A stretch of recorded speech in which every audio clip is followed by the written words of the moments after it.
اصلاح معاشرہ اور اتحاد امت کے عنوان سے بڑی ہی کارآمد اور مفید باتیں ہم سب سن رہے تھے، اور یہ باتیں اسی وقت ہمیں اور آپ کو فائدہ پہنچائیں گی جب ہم ان باتوں کو عمل کی نیت سے سنیں گے۔ ہمارا تو ایک مزاج ہے، اکٹھا ہو جاتے ہیں، علماء کرام کی باتوں کو سن لیتے ہیں، پھر اس کے بعد جلسہ ختم ہو جاتا ہے، باہر جا کر کے علماء کرام کی تقریروں پر ہم تبصرہ کرنا شروع کر دیتے ہیں، تنقید اور تبصرہ کرنا شروع کر دیتے ہیں، اور اس کی کوشش نہیں کرتے کہ قرآن و حدیث کی روشنی میں جو باتیں بتائی گئی ہیں ان کو ہم اپنی زندگی کے اندر لائیں اور اس پر ہم پورے طور پر عمل کرنے کی کوشش کریں۔ اب اس کے بعد بلا تمہید بلا تاخیر میں بڑے ہی ادب و احترام کے ساتھ دعوت دیتا ہوں اور گزارش کرتا ہوں حضرت مولانا سید عقیل احمد حسینی صاحب دامت برکاتہم پرنسپل جامعہ ایمانیہ مقیم گنج کہ حضرت تشریف لائیں اور اپنے ناصحانہ کلمات سے ہم سب کو مستفید فرمائیں۔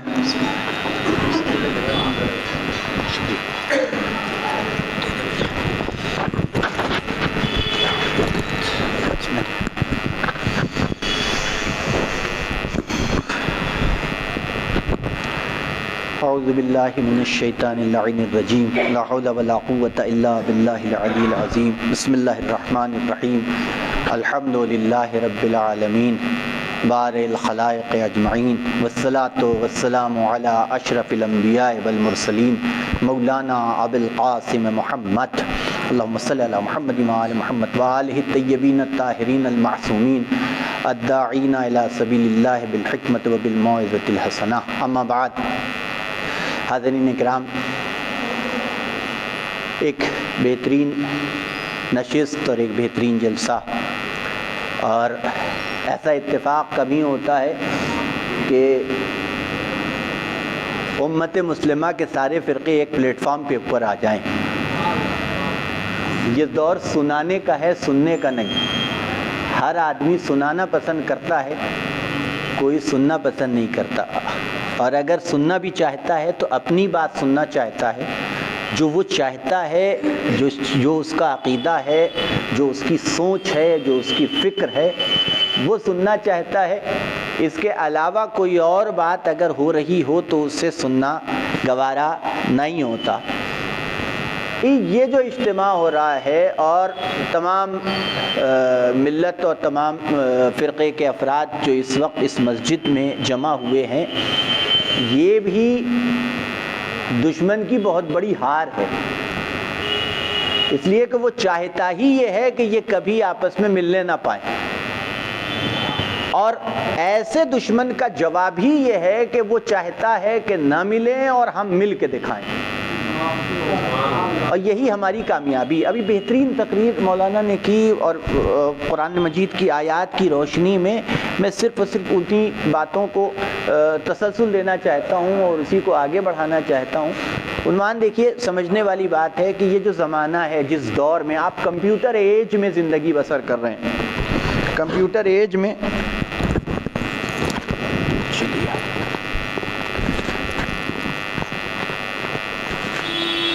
آپ کمپیوٹر ایج میں، بات یہاں تک جتنے بھی لوگ پہنچ رہی ہیں کافی ہے کہ کمپیوٹر ایج میں زندگی بسر کر رہے ہیں۔ آج کا زمانہ ایسا ہے کہ جس زمانے کو علم کا دور کہا جاتا ہے، کمپیوٹر جنریشن کہا جاتا ہے، یہ وہ زمانہ ہے کہ جو سوشل میڈیا کا زمانہ ہے۔ آپ کے ہاتھ میں جو ایک چھوٹا سا ایک گیجٹ ہے کہ جسے آپ موبائل کہتے ہیں، تو کسی بھی چیز کی حقیقت کو جاننا، سمجھنا، پرکھنا پہلے جتنا مشکل تھا وہ اب اتنا ہی آسان ہو گیا ہے۔ پہلے علماء یہاں بیٹھے ہیں، آپ ان سے پوچھئے کہ اگر کسی مسئلے کے اوپر یا کسی بات کے اوپر ایک تحقیق کرنی ہو یا کچھ جاننا ہو یا کچھ معلوم کرنا ہو، تو ہر آدمی کے گھر میں اتنی کتابیں نہیں ہوتی، نہ جانے کتنی لائبریریوں، نہ جانے کتنے کتب خانے کے چکر لگانے پڑتے تھے، تب جا کر کے انسان جو ہے وہ کسی حد تک اس کو کچھ معلومات ہو پاتی تھی اور وہ اپنے مقصد کو حاصل کر پاتا تھا۔ اب آج کے زمانے میں موبائل آپ کے ہاتھ میں ہے، نتیجہ یہ ہے کہ آپ جو کچھ بھی جاننا چاہتے ہیں اسے سیکنڈ میں معلوم کیا جا سکتا ہے اور اسے سمجھا جا سکتا ہے، لیکن یہ جتنا مفید ہے اتنا ہی خطرناک بھی ہے، کیونکہ اس کے اوپر صرف اور صرف وہ باتیں نہیں ہوتی کہ جو کارآمد ہو، بلکہ وہ باتیں بھی ہوتی ہیں کہ جو ہمارے لیے نقصان دہ ہو سکتی ہیں، ہماری جنریشن کے لیے نقصان دہ ہو سکتی ہیں، ہماری قوم کے لیے نقصان دہ ہو سکتی ہیں، ہماری ملت کے لیے نقصان دہ ہو سکتی ہیں۔ تو آج کا زمانہ ایک ایسا زمانہ، دیکھیے ایک عنوان سمجھیے، جو حالات پورے ملک میں چل رہے ہیں اس کا سمجھنا بہت ضروری ہے کہ یہ کیوں ہے۔ آخر ہمارے ساتھ پورے ہندوستان میں تقریباً جو گورنمنٹ کا جو ڈیٹا ہے اس کے اکارڈنگ بھی اگر دیکھا جائے تو 18 سے 20 کروڑ مسلمان اس دنیا میں رہتے ہیں، اور اس ہمارے مقابلے میں بہت سی قومیں ایسے ہیں کہ جن کی تعداد اتنی نہیں ہے، کم ہے ہم سے، وہ 1 کروڑ ہیں، بعض قومیں ایسی ہیں کہ جن کی تعداد اسی ہندوستان میں 1 کروڑ ہے، 2 کروڑ ہیں۔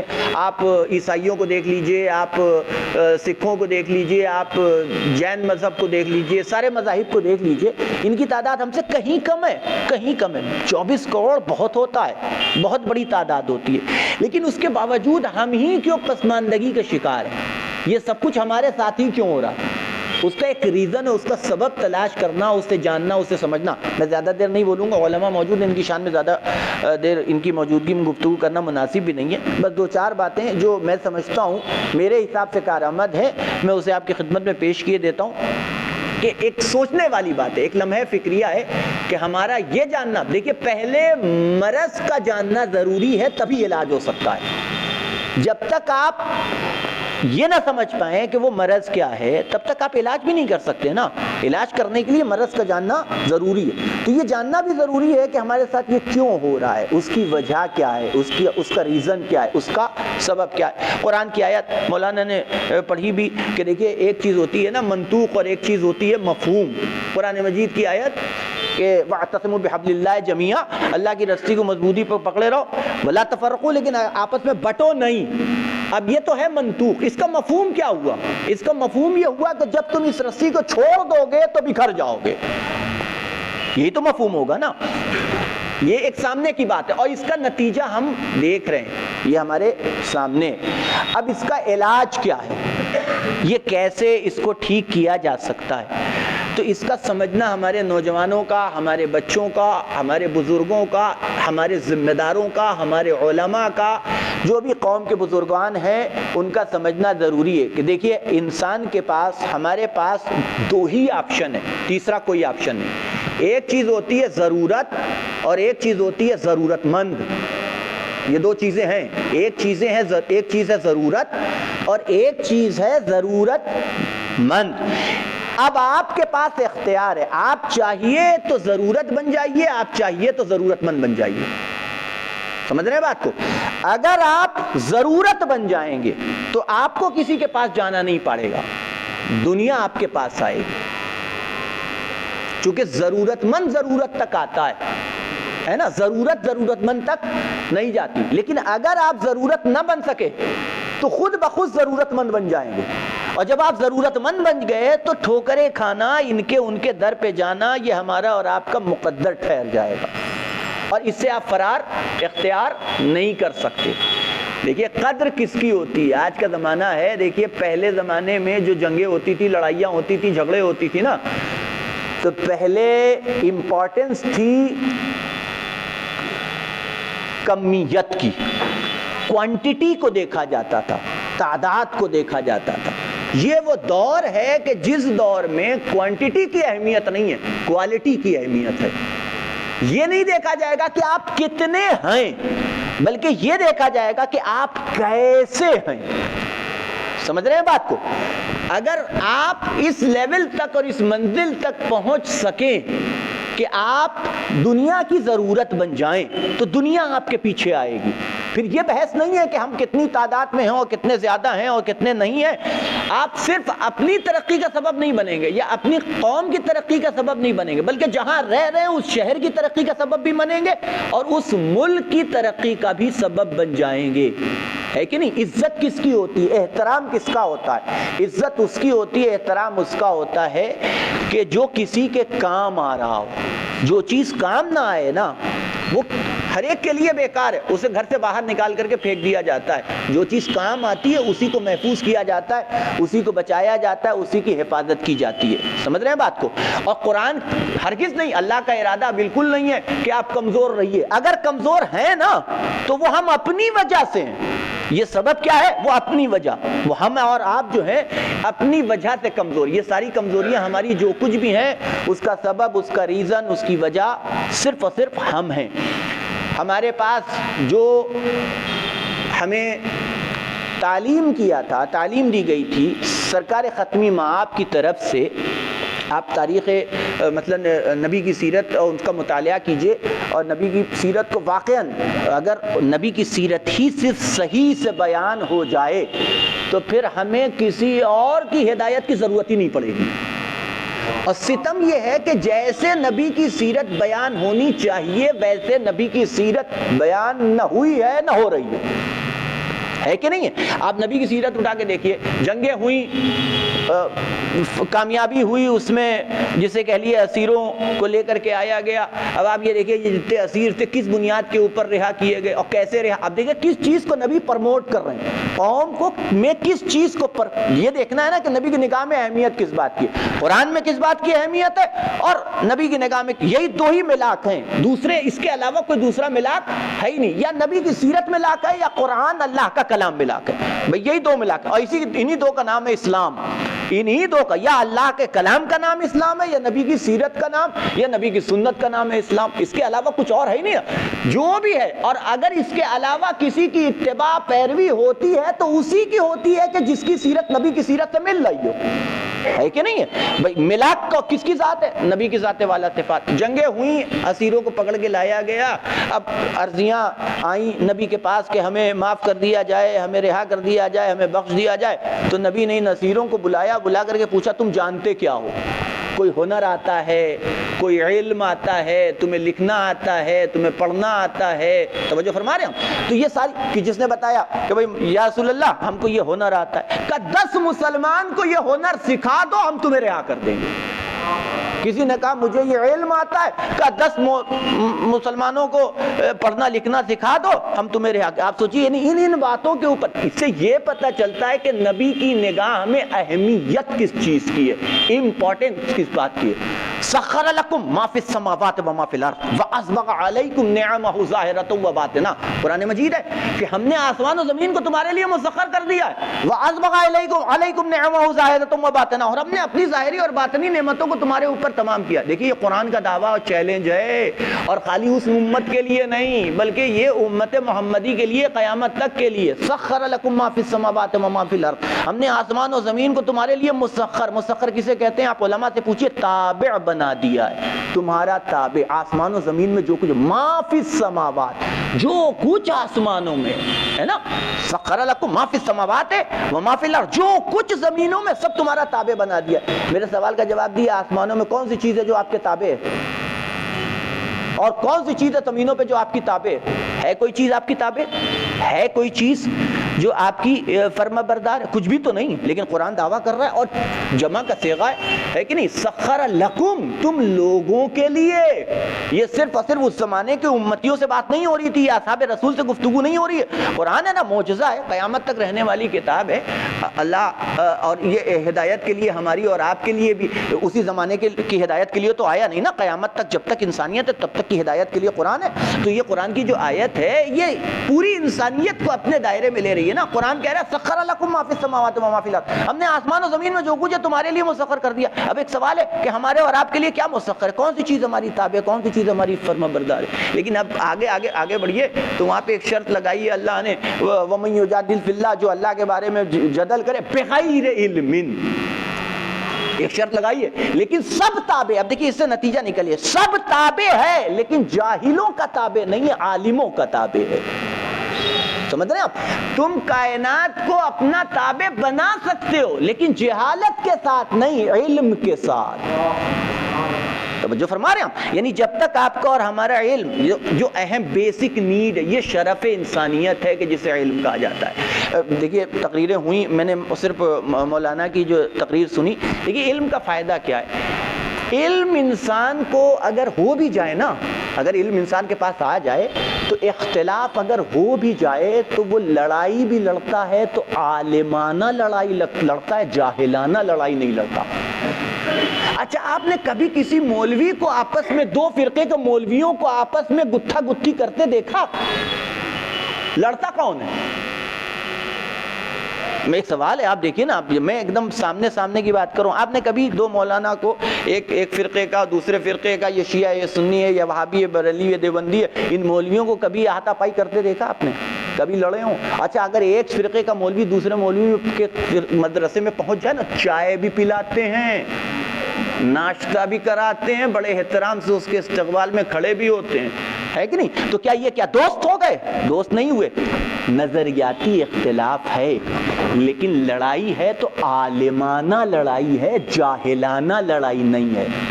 جہالت انسان کو ہاتھا پائی تک لے کے جاتی ہے، علم انسان کو اس سے روکتا ہے۔ بات سمجھے آپ؟ جو بات میں کہہ رہا ہوں دیکھیں تھوڑی سی باریک ہے اور تھوڑی سی لطیف ہے، اگر آپ اسے محسوس کر سکیے۔ یہ آپس میں سارے علماء بیٹھتے ہیں، صرف یہی نہیں، آپس میں ملتے بھی ہیں، جلتے بھی ہیں، دعوتیں بھی کھاتے ہیں، ملاقات بھی کرتے ہیں، سلام دعا سب کچھ۔ وہ ایک مولوی جو یہ کہہ رہا ہوتا نا ممبر سے بیٹھ کر کے کہ فلاں فرقے کے آدمی کو اگر سلام بھی کر دیا تو نکاح ٹوٹ گیا، وہی دوسری فرقے کے مولوی کو سلام بھی کرتا ہے۔ میں ایک دم سامنے کی بات کر رہا ہوں۔ دیکھیے معاملہ صرف اتنا تھا، اس بات کو بہت اہم، جو میں تقریباً ایجوکیشن سے پچھلے 8-10 سال سے جڑا ہوا ہوں، ہے نا، تعلیم سے اسی میدان سے جو ہے وہ جڑا ہوا ہوں۔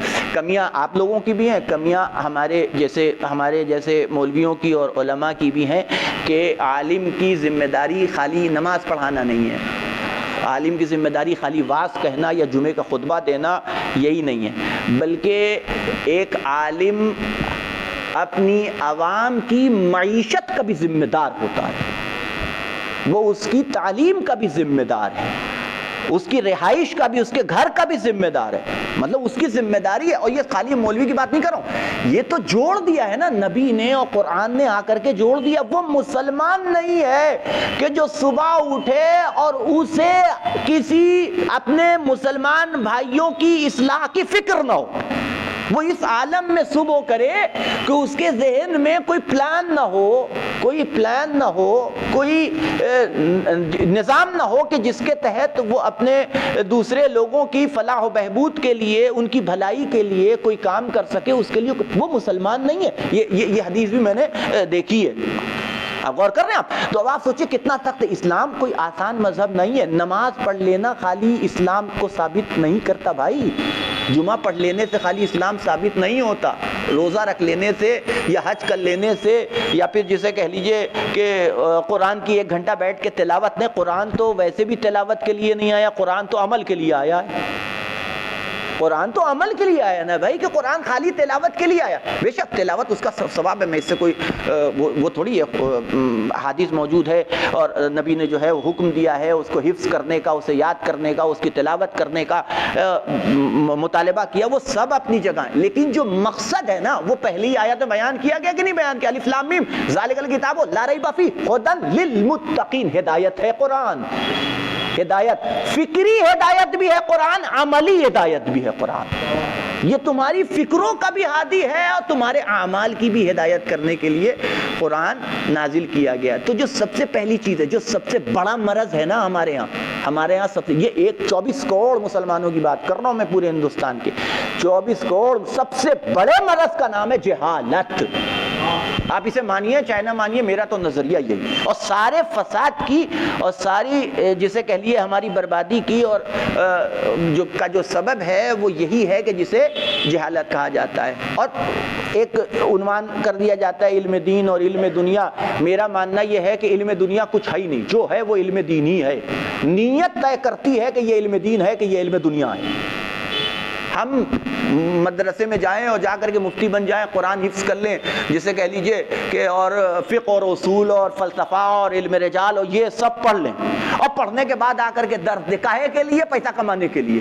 اب مولانا سے پوچھیے یہ علم دین ہے کہ علم دنیا؟ یہ دین ہے کہ دنیا ہے؟ میرا مقصد ہو، میں نے قرآن سیکھا، میں نے قرآن حفظ کیا، میں نے قرآن یاد کیا، مقصد کیا ہے؟ کہ اس کے وسیلے سے اپنی جیب بھری جا سکے, کچھ کمایا جا سکے, اسے رزق کا وسیلہ اور ذریعہ بنایا جا سکے. تو کیا یہ قرآن کی تلاوت دین ہے؟ میرا ایک سوال ہے, آپ کی عقل کیا کہتی ہے؟ آپ کی عقل کیا کہتی ہے؟ لیکن میں ڈاکٹر بنا اس مقصد سے کہ میں چند مریضوں کا علاج کر سکوں فی سبیل اللہ. اب یہ دین ہے کہ دنیا؟ اب آپ اسے دین کہیں گے کہ دنیا کہیں گے؟ تو طے نیت کرتی ہے کہ ہم اس عمل کو اس علم کو کس لیے سیکھ رہے ہیں, ہم اس چیز کو کہ جو جان رہے ہیں سیکھ رہے ہیں وہ کس لیے سیکھ رہے ہیں اور کس لیے. ابھی بھی دیر نہیں ہوئی ہے, ابھی بھی دیر نہیں ہوئی ہے, ابھی بھی وقت ہے. اگلا 10 سال آپ اندازہ نہیں لگا سکتے.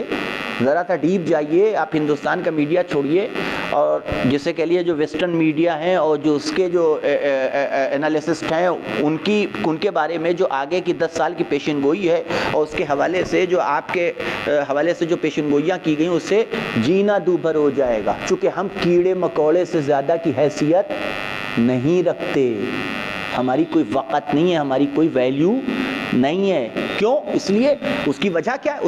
اس کا سبب یہ ہے کہ ہم اپنے آپ کو ہم کوانٹٹی سے پہچانے جاتے ہیں, ہم تعداد سے پہچانے جاتے ہیں. 1.5 ارب مسلمان تعداد سے پہچانے جاتے ہیں, ہم کوالٹی سے نہیں پہچانے جاتے اور ہم اپنے عمل سے پہچانوا بھی نہیں پا رہے ہیں. بس بات ختم کر دی میں نے, بات ختم کر دی. بس یہ آخری بات چونکہ گفتگو کی تھی میں نے. آپ نبی کی سیرت دیکھیے, 23 سال تو نبی نے تبلیغ کی ہے نا, 23 سال, 40 سام الفیل, روزے اعلان رسالت ہے نا, 40 سال کی عمر میں نبی نے اعلان رسالت کیا, ٹھیک, 23 سال اس سے, یہ نبی کی تبلیغی عمر ہے. 40 سال جو نبی کا تھا اس سے پہلے کا, وہ بہت اہم ہے, وہ بہت اہم ہے.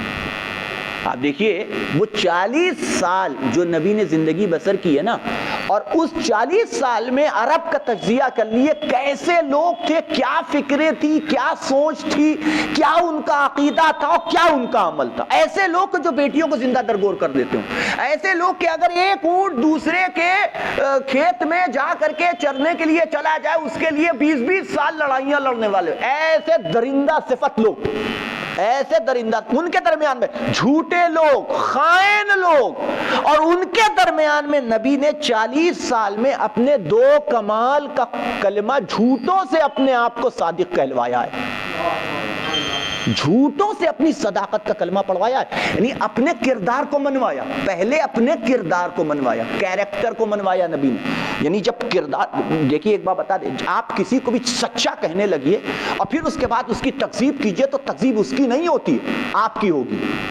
چونکہ آپ ابھی تک سچا کہہ رہے تھے نا, آپ ابھی تک صادق کہہ رہے تھے. اب اگر آپ اس کا انکار کریں گے تو آپ اس کی تکذیب نہیں ہوگی, چونکہ آپ تو ڈھنڈورا پیٹے ہوئے تھے کہ صادق ہے, امین ہے, صادق ہے, امین ہے, صادق. نام نہیں لیتے تھے لوگ, نام نہیں لیتے تھے, صادق کہہ کے پکارا جاتا تھا. ایک ہوتا ہے نا کہ صفت غلبہ پیدا کر لیتی ہے نام پہ, کمال انسان کا. ہمارے یہاں عیب غلبہ پیدا کرتا ہے کہ کوئی مان لیجئے خدا نخواستہ کسی نے چوری ووری کر لی تو اب محلے میں وہ چور مشہور ہو گیا, کون آیا؟ تو وہ چور آیا تھا, سب سمجھ گیا کس کی بات ہو رہی ہے نا.